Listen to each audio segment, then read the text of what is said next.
depois veio alguma coisa como letra freudiana. Havia um outro pequeno grupo que eu não estou me lembrando o nome, que já estudava essas questões de Lacan. Mas havia, sim, uma primeira pessoa que eu me lembro o nome, no Rio, que trabalhava Lacan, Antônio Sérgio Mendonça, um professor de comunicação.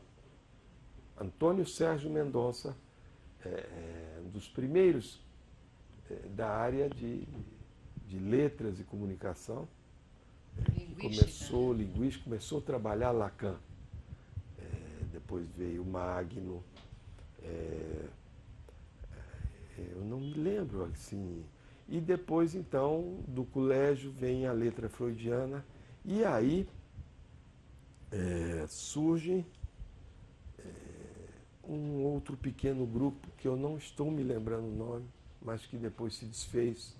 Porque tem muito isso, grupo começa, grupo se desfaz. É, eu sei que a escola lacaniana, eu acho que ela está com 15 anos, teria sido 87, 87, há uma crise, não era crise, eu saio do colégio freudiano, Magno já estava colocando como fundamento o seu ensinamento, a sua teoria. Ele já não queria mais seguir o ensinamento de Jacques Lacan. Eu saio e depois fundamos a Escola Lacaniana de Psicanálise. Nesse tempo, a letra freudiana, que representava no Rio de Janeiro o grupo do Miller, que Miller ajudou a fundar, isso Miller me disse, ajudou a fundar a letra freudiana, um grupo de argentinos, porque muitos argentinos vieram para o Brasil, seja por questões políticas, seja por questões de mercado. Não é? Alguns que tinham realmente uma questão política muito séria, alguns, inclusive, eu tive contato, alguns voltaram para a Argentina quando o Estado militar saiu de cena e coisas assim. Então vem o grupo do Miller e criam no Brasil um fórum. Nisso a escola lacaniana já estava em pleno funcionamento. E porque nós recebemos um convite para representar o Miller no Rio de Janeiro e não aceitamos. Por que não? Não aceitamos porque, veja bem,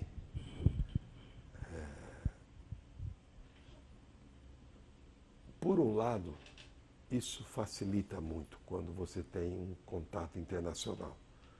Você recebe uma diretriz de pensamento, uma diretriz de ensino, um encaminhamento teórico, um encaminhamento da vida analítica, prática, de submetimento a análises com analistas desse ou daquele grupo. Por que seriam tão diferentes da IPA assim? Logicamente que é diferente em muitos aspectos, mas em outros, no nível de uma forma de funcionamento, segue um modelo semelhante. Faz-se a crítica à IPA, mas segue-se um modelo. E nisso, então, nós não aceitamos porque, desde a época do Colégio Freudiano, já havia um empenho de não associarmos a essa vida internacional, vida analítica internacional. Porque para isso já tínhamos a IPA, que era muito boa nisso. Então, por que seguir esse outro modelo? E o que nós havíamos entendido, e que eu entendi isso muito bem, é que o ensino de Lacan era antinômico a qualquer associação internacional. Lacan se faz fundar como um fenômeno lacaniano, como uma contraposição a essa associação internacional da IPA. Então, a base do ensino de Lacan parece que não permitia, não dava muito margem a esse movimento tão grande internacional, a esse submetimento, porque há um submetimento às hierarquias. Então, isso às vezes me ocorria como um grande problema. Como que alguém, um analista, pode se autorizar por si mesmo, sendo que, ao mesmo tempo, se submeteria a isso ou aquilo? Pode ser uma banalidade o que eu estou dizendo. Pode ser uma questão puramente imaginária. Mas isso me ocorria. Então, nós seguíamos um caminho a partir de uma transferência ao texto de Lacan. Não é? Uma seriedade com as análises, uma seriedade com a transferência ao texto, podendo fazer interlocução com este ou aquele analista, deste ou daquele grupo. E nesse movimento era interessante.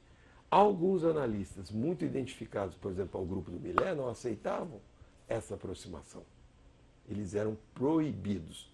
Então, como alguém que se autoriza por si mesmo pode se submeter a situações onde eles são autorizados por?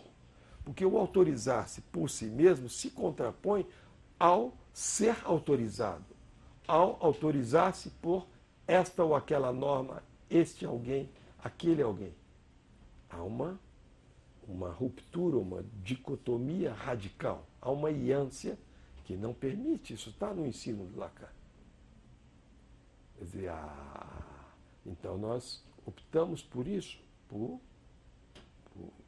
fundamentar um tipo de transferência de trabalho a partir do texto. A partir do texto. Vamos seguir a proposição de 9 de outubro de Jacques Lacan, que são as bases fundamentais para uma escola, sem, no entanto, não é, aderirmos a movimentos internacionais. Movimentos internacionais que pode ajudar e ajuda em muitas coisas, uma disciplina, mas, por outro lado, perde-se no que diz respeito ao autorizar-se por si mesmo. É uma conclusão. Não é? E, ao lado disso, a escola lacaniana, ela sempre procurou trabalhar com os outros grupos sem nenhuma ilusão de uma aproximação maior que não existe. E aí entra o ponto. Por que não existe? Por que existe escola lacaniana, existe escola da letra, existiu o fórum, depois fundaram a Escola Brasileira de Psicanálise, que, por sinal, esse nome está registrado pela Escola Lacaniana. Nós temos isso registrado no INPI, né? Com inscrição estadual, com CNPJ, tudo. Pagamos todos os anos a documentação, porque nós guardamos esse nome, Escola Brasileira de Psicanálise, para impedir que grupos pudessem utilizá-lo politicamente. Mas estou pensando em levar isso para uma assembleia e deixar isso com a Escola Brasileira. Isso não é problema para nós. Mas a Escola Brasileira cindiu uma cisão que já estava marcada na sua fundação. É interessante essa questão das instituições lacanianas, sempre tem um mestre, a maioria das vezes homem. Homens. Agora, em algumas outras, mulheres começam a tomar conta, mas homens que fundam e elas vão funcionando. Argumenta-se que isso às vezes até necessário para a transmissão, ou não se fala disso, denega-se. Normalmente esse fato é denegado, mas há sempre um mestre, um cacique. Esses dias,